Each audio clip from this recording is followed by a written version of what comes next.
Welcome back, my dear students. What a joy to see you. How was the quiz? Good. Easy, isn't it? Alright, good. Well, in this sub-lesson, we're going to learn about isometric. What is isometric? Well, this morning, my mother and my sister came home from shopping. And I saw the bag they were carrying, and I right away said to my mom, that's isometric. She looked at me, what am I talking about? This is the bag right here, okay? Now look at that, all the patterns there. Look at this flower. Look at this, okay? This flower is identical to this flower and identical to this flower, okay? That's what isometric means, okay? Isometric means the shape and the size of the object and the image are identical. It preserves it, okay? So look at it. If I take this object, let's say this is the object, okay? And I create the images.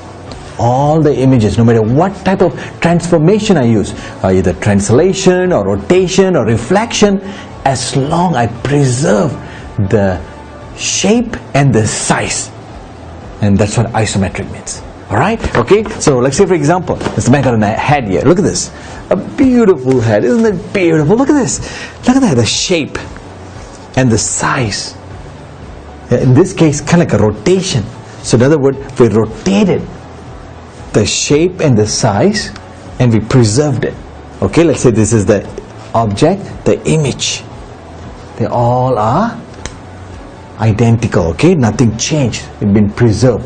Okay, in a rotation format. And this one was on translation. Okay, we translate. Okay, this one we translate down. This one translate to the right, to the left. To the up, to the left. See that? See. So in other words, isometric, when you can do any form of a transformation, as long you preserve the size and the shape. Okay, and that's what it is. Okay, so let's say now, for example, Mr. Mac to draw a square. Let's see if I draw a square right here. Okay, I draw a square right here, and then I put another square right there. Now, is this isometric? Yes, it is isometric. Why? 1, 2, 3, 4. 1, 2, 3, 4. The size is same, and it is a square and square. The shape is same, and I reflect it on an x-axis. It's a reflection. Alright? Now let's say, for example, Mr. Mac to rotate it. Okay, I put it right here. Or in other words, also can be reflection as well on x-axis or rotation. Okay, I put a square right here. See that? I rotate it on 90 degrees. See? It came right there. Alright? And it's still isometric. Okay? Let's say if I do move it. I moved it, let's say I moved it up here. That's a translation. And still isometric. Why? The shape is same and the size.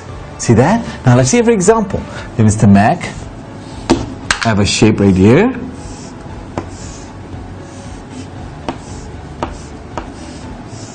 And then I moved it up here. Okay? So let's say I move it up here.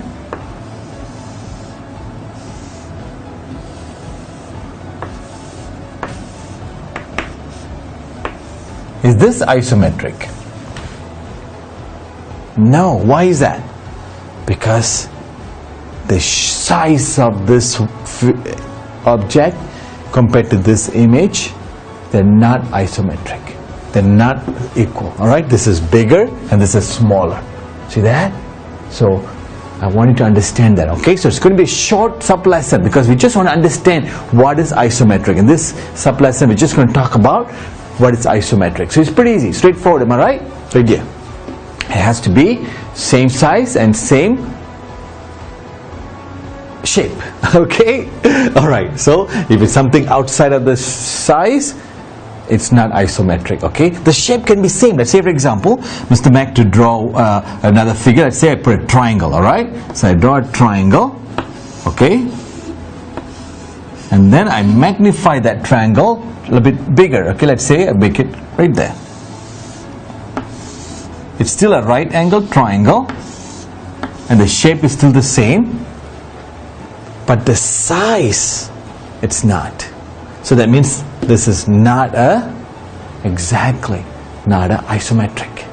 Okay, so it has to preserve the size and the shape. In this case, if it's break either one of them or fail to preserve either one of them, it's not isometric.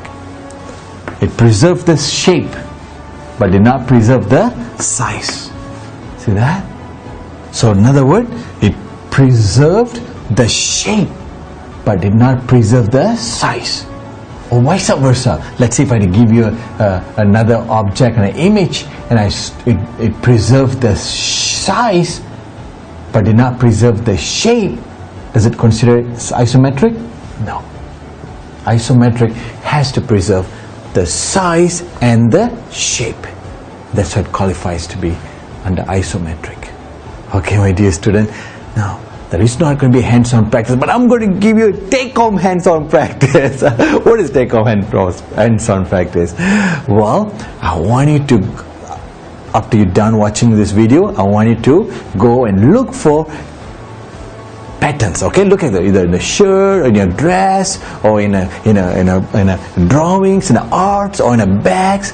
Look for isometric. And then I want you to identify, well, what type of transformation this isometric is. Now again, in order to qualify as isometric, it has to be what? The size and the shape has to be identical, alright?